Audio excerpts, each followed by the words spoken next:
四柱八字有幾多人知點解先？成日啲人話睇八字睇八字，你知唔知咩叫八字啊？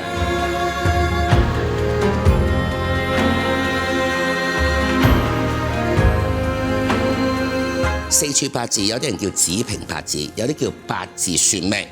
其實追溯翻咧，就要去到唐朝嘅晚期啦。唐代嘅術數家李虛中，咁啊佢咧就開始咧就創咗呢個咧叫四柱，出生嘅年月日時，咁啊計出嚟啦，條命係點樣啦。後期咧就由一個人去再改變咗啦，改變咗乜嘢咧？就佢覺得咦，淨係四柱唔夠喎，咁可能要加埋天干地支啊，加埋好多樣嘢啊咁樣，咁咧就後期咧就由徐子平咧就再改為咧加埋推理啊，加埋好多樣嘢啊，呢8個字點樣計算啊？所以亦都有啲人話咧八字叫做子平八字，係因為由徐子平先生咧去改咗，慢慢加咗，亦都邏輯性去推測每一個人每一條命啊嚇 ，OK。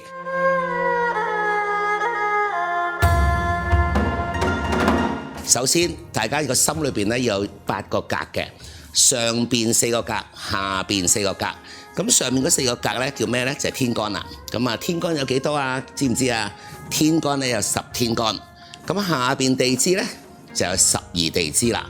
咁所以咧喺呢一個咧就係天干地支咧向加埋呢個咧陰陽五行咧10天干12地支，仲要加埋咩喎？6神。用神同埋喜忌呢個概念裏邊咧，就組織咗呢一個咧，就係今日我哋要講嘅四柱八字啦。八字裏邊咧，最講求就係邏輯性嘅推理，出生年月日，加埋個時，加埋個下邊嗰個咧就天干啦同地支咧，就計咗你成條命出嚟㗎啦。10天干咧就係五行啦，陰陽嘅五行啦。八字裏邊咧，天干10個就係甲、乙、丙、丁、戊、己、庚、辛、壬、癸，就係金木水火土啦。金木水火土係啦，咁就每個有陰陽，就咁就有10天干啦。係咁12地支就其實係個生肖啦，每一個生肖就有佢嘅屬性嘅，就都係金木水火土咯。咁就係下面嗰4格啦。咁你呢個戊土咧就係一個好高嘅山。比較乾旱啲嘅山，係啦，我哋叫戊土啦。因為你出世嘅年月日時個構造咧冇乜水，冇乜金，係啦，所以你個命係好偏枯嘅。我咪唔算係八字好好嘅人，好靚嘅人咯。係啦，可以咁講。唔靚啊嘛，因為你係靚要齊晒先靚。係啦，齊晒你咪乜都有咯。但可能你淨係有事業有錢，可能其他嘢冇乜嘅喎。你點樣計到我嗰年係真係會中六合彩咧？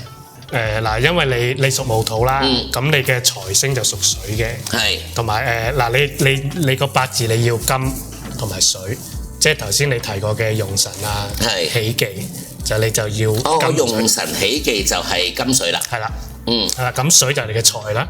咁就我就喺就睇你嗰個即係流年邊一個年份金水最重嘅，咁嗰啲機會最大咯。同埋要配合埋你嘅大運。係啦，咁你即係你行金水嘅大運，個財運就會再勁啲嘅。咁就係即係咁樣去推算咯。咁倒翻轉頭問啦 ，OK？ 因為我當時嘅問題就話我邊年中六合彩嘛。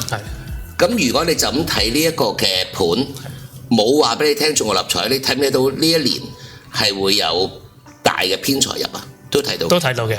睇到嘅，因為佢即係有唔同嘅組合噶嘛，即係啲流年嗰啲，同埋大運唔同組合嘅，咁我就揀咗最大機會，即係金水最勁嘅年份，咁我即係就揀嗰個。